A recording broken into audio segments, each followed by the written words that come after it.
Stop making your audience work so hard to consume your content. I know that you want to pack a whole lot of stuff in there every single time you post, but the danger there is that your audience is already overwhelmed, right? Their life is overwhelming, their relationships are overwhelming, their business is overwhelming, maybe they're anxious. They're coming online to numb out, whether they're using social media or listening to a podcast or reading your blog or scrolling on Pinterest. There really is an element of, I need a break from my life here. And when you unpack so much in any one piece of content, you're making them work too hard, their brain shuts off, and they leave. That's what we're unpacking here today on the Unjaded podcast. As any good manifesting generator, I am creating this piece of content for you in response. And that's something that I want to encourage you to do, is to really lean into your human design strategy, because those are the pieces of content that you will create that actually bring more leads and more clients into your world. So what does that mean for me? I received a piece of content, I'm putting that in air quotes, to review for a client this morning. And as I'm reading it, I was like, holy cow, you cannot dump this much on your audience in one carousel post. So this particular client is a huge fan of using AI in her content, which drives me crazy. So there is a way to use AI without it stealing your voice. There's a way to even use AI according to your human design. And episode 14 of the Unjaded podcast goes through that. So I'll link that here for you as well, so that you can go back and listen if you haven't already, even if you just need a refresher.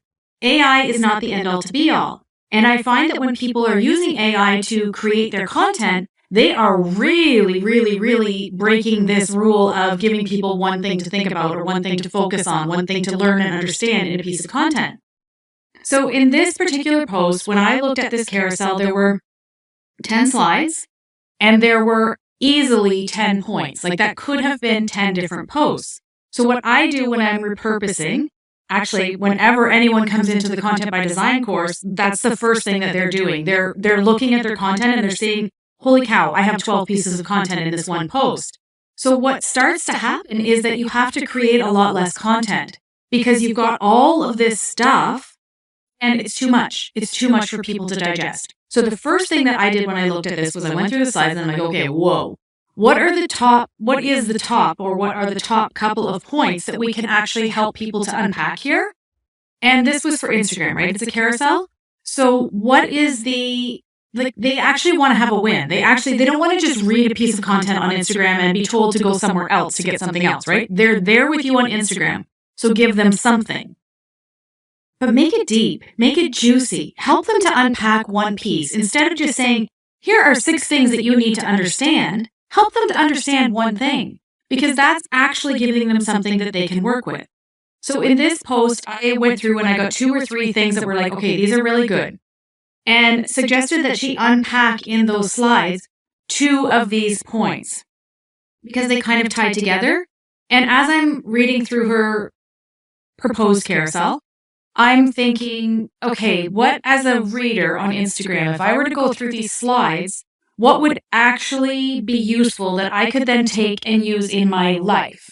And there were 2 things that I identified there that tied together that would give the person a win and would make them hungry for more.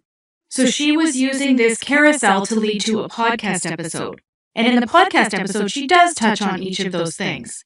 So there's a time and a place for us to unpack maybe bigger pieces of content.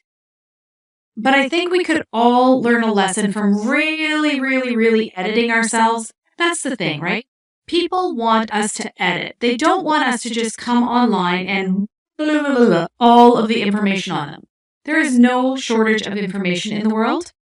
And we really are more responsible creators when we edit it a little bit and start to sit in our customer or our ideal client's shoes and think, okay, what would help her right now to move forward in her life, her business, her relationship, whatever that is for you? And is this actually usable for her, or is it just information that she can't really do anything with? That's your job as a content creator. That's your job as a coach, a service provider, whatever it is that you do in your business. So that's it. Remember to make your content digestible. You've heard me say it here before. If an 8-year-old can't understand what you mean in your message, then it's too complicated. If an 8-year-old can't look at that carousel and say, oh, here's something that I can do, then it's too much. It's way too much. Your audience is already overwhelmed. Our job is to help them step out of the overwhelm and into action so that they can actually change their lives. Don't make people work too hard, or stop making people work too hard to come into your world. Make it easy for them, and more people will come in, and you will make more money and have the impact that you're here to have. I promise you that.